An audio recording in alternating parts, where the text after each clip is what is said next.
Welcome back.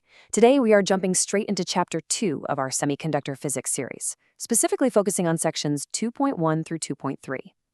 We're going to crack wide open a mystery that's literally sitting right there in the palm of your hand, on your desk, and in your pocket. We are going to investigate the fundamental physics that make modern electronics possible, from the absolute microscopic building blocks of the universe all the way up to the tangible devices that run our lives. So let's just dive right into our central question: why silicon?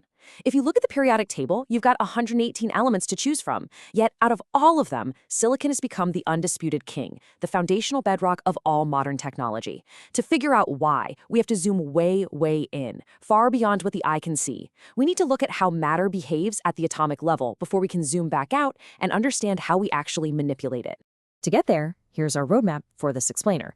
First, the microscopic building blocks. Second, the quantum reality. Third, insulators, conductors, and semiconductors. Fourth, minding the band gap. And finally, why silicon rules tech. All right, let's kick things off with Section 1, the microscopic building blocks, anchoring to the Bohr model. Take a look at Niels Bohr's classical model of the atom. You know, the planetary model. It's beautifully easy to visualize. What we're looking at here is a silicon atom.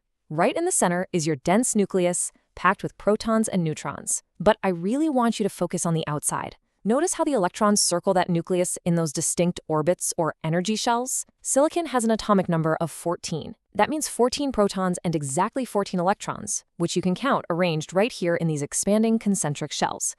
Now, the absolutely crucial thing here is knowing which of these electrons actually matter for our tech. And that answer lies entirely with the valence electrons. These are the guys hanging out in that highest energy outermost shell of the atom. Because they're the farthest away from the nucleus's positive pull, they're the most loosely bound. So when these specific outer electrons get a hit of energy from an external source, they can literally break free from their home atom. That single atomic mechanism, that is the entire basis for electrical conduction in materials. Moving right along to Section 2, the quantum reality, beyond simple planetary orbits. Look, the Bohr model is incredibly useful for getting a baseline, but we know it isn't the whole story, right? The quantum model gives us a much more accurate and, definitely a stranger picture of reality. See, the Bohr model gives us these precise circular planetary orbits, but the quantum model throws in two massive concepts. First, wave-particle duality, meaning electrons act as both particles and waves. And second, Heisenberg's uncertainty principle, which tells us we literally cannot pinpoint an electron's exact position and velocity at the same time. So electrons aren't traveling in perfect little circles at all. They exist in these statistical probability clouds. Just look at how bizarre and honestly beautiful these probability clouds actually are in this 3D quantum model of a sodium atom, which has 11 electrons. We aren't looking at flat rings anymore. Instead, we have these three-dimensional spaces where an electron is just most likely to be found. Check out the s orbitals. Those are the nested solid spheres right around the nucleus. And then branching out along the x, y, and z axes, those pink dumbbell-shaped lobes are the p orbitals. It's a completely chaotic overlapping cloud of probabilities, not a tidy solar system. Okay, let's see how this scales up in Section 3, insulators, conductors, and semiconductors, the Goldilocks of materials. So what happens when billions of these atoms link up to form the macromaterials we use every day? Well, in the world of electronics, materials fall into a classic Goldilocks scenario based on their atomic structure. First up, insulators, like glass or plastic. In these materials, the valence electrons are locked down tight to their atoms. They do not want to move, so electrical current just cannot flow. On the completely opposite extreme, you've got conductors, like copper and gold. Their valence electrons are so loosely bound, they flow effortlessly, basically creating a virtual sea of free electrons. But then we have the perfect middle ground, semiconductors. Materials like pure silicon and germanium are neither good conductors nor good insulators. They sit right in that sweet spot, typically rocking exactly 4 valence electrons. And that middle ground is exactly what allows us to control them. Which brings us to the invisible gatekeeper that dictates all of this in Section 4, minding the band gap, the gatekeeper of electrical current. To really grasp conduction, you have to imagine 2 different energy levels inside a material. First, you have the valence band, where electrons are normally just chilling, bound to their atoms. And sitting above that, you have the conduction band, where electrons are totally free to roam around and carry a current. The empty space between those two states is called the band gap. It's a literal energy difference, a hurdle that a valence electron has to jump over to break free. If it can't cross that gap, no current flows. Simple as that. Comparing these three energy diagrams lays it all out perfectly.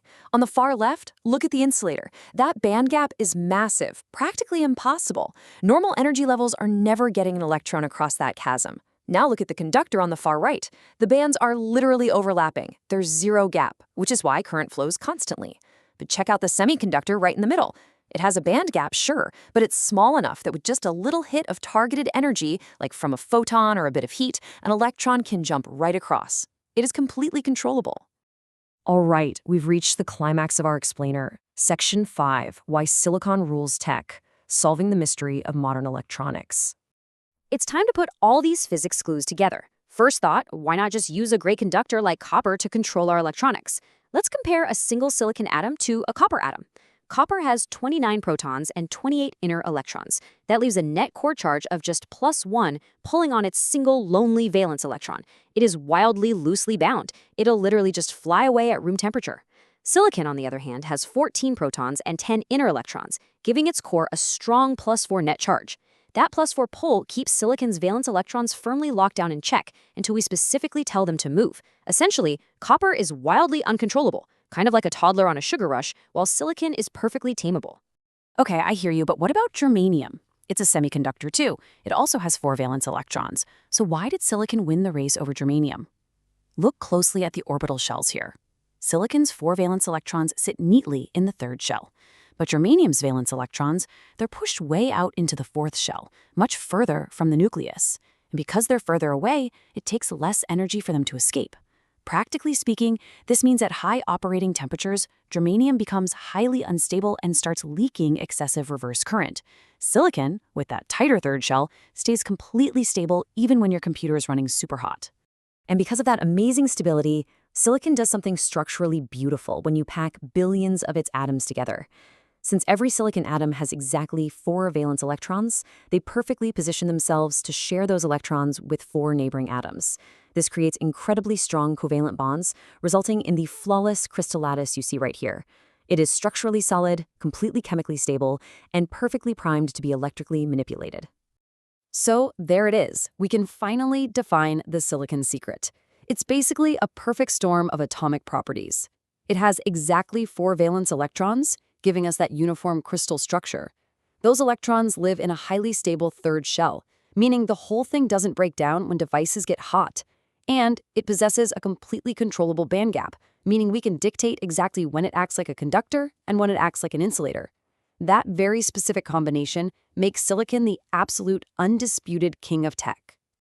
But here is the real kicker I want to leave you with today. If pure silicon is perfectly stable, tightly bonded in this flawless crystal, and its band gap keeps all those electrons nicely in place, well, on its own, it's still just a useless rock. So how in the world do we force this perfect crystal to actually carry the incredibly complex digital signals powering the internet, your smartphone, and this very explainer? The answer is that we have to intentionally corrupt its perfection. It's a fascinating process called doping, but that is a microscopic mystery for our next explainer. Thanks for hanging out with me today. Keep learning, and I'll catch you next time.